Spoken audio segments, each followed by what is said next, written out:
Having said that, could I now introduce, not an Indian, but Michael Sutherland, thank you, the local member for this area here.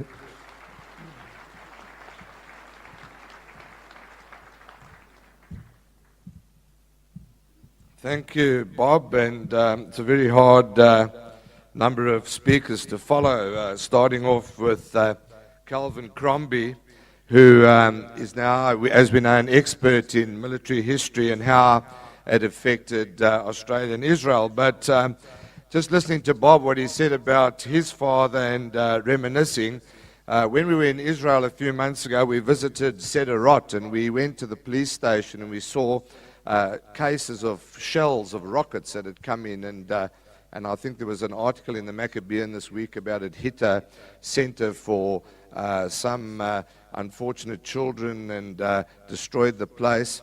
Well, when we went to Sderot and we saw the rockets that came in, and I have a friend that lives there, I used to board with her family when I was in the army in Pretoria, it brought back what my mother told me during the war, because she lived in Alexandria.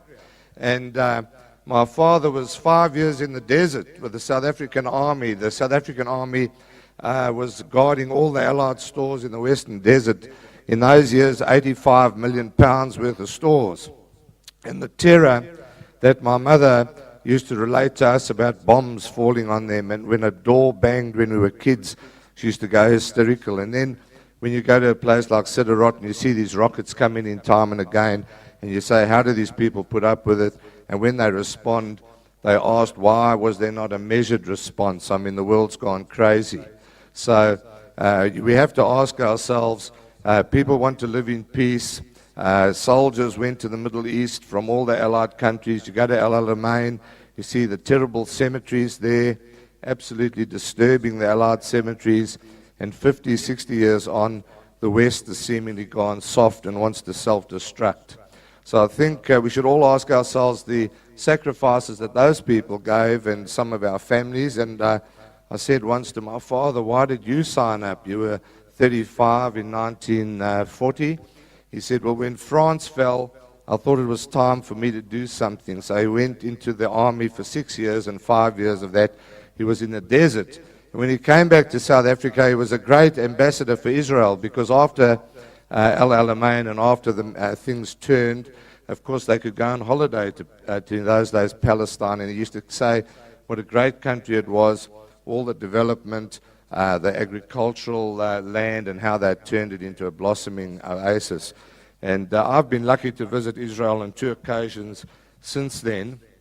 This year we went together with 7 of our state parliamentary colleagues, and we were very lucky to be lectured by a large number of people. As Michael Keenan said, you meet people from all walks of life, and those that are supportive and not supportive, and various ideological views. But I think what we've got to be aware of here in Australia, because we're all in the same boat together, we're all in the same boat singing, Michael row the boat ashore, and we're all in that same boat, and hopefully we'll all make it to shore. But what is going on is the world's been turned on its head, and there's a great propaganda war out there that vilifies Israel and the West. And when we were visiting Israel, we met with 2 groups. One is called Media Watch, and Media Watch hones into the media that's put out from various Arab TV stations. A lot of it is kiddies programs, and it's beamed in with very, very negative connotations and stories about Jewish people and about Israel. So it was quite disturbing to see that. And the second one was the NGO Monitor, which monitors the publications put out by groups such as Amnesty International, various UN groups, aid agencies, and humanitarian organizations which constantly vilify Israel and turn the world on its head. And we have groups like that here in our midst in Australia.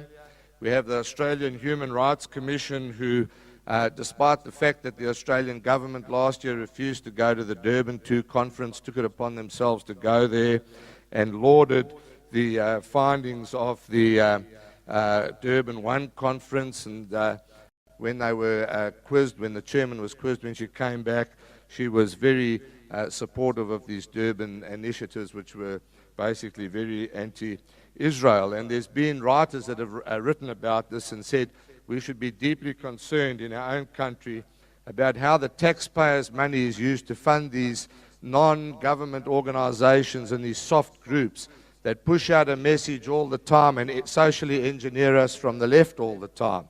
We must be very careful of these things.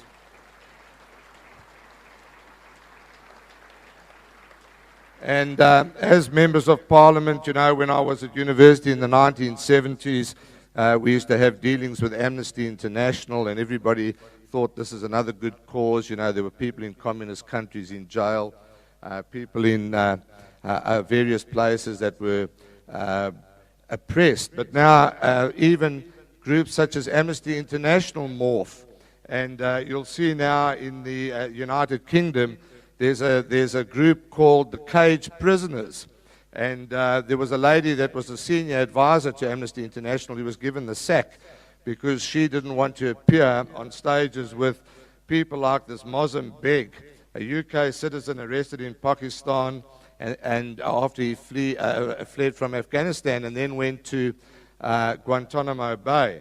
And of course you can see how this Cage Prisoners now morphs into Amnesty International, and you get this sort of warm, fuzzy feeling that what started off as really protecting political prisoners has gone into this loony left type realm. So we've got to be very careful of what's happening in our midst. We mustn't take our eye off the ball. We're under threat, and it applies to all of us. Our values, our democratic values are very important, and anybody that thinks that they don't have to do anything is mistaken. But the main thing is that the leaders have to speak out, because people on the street have not got...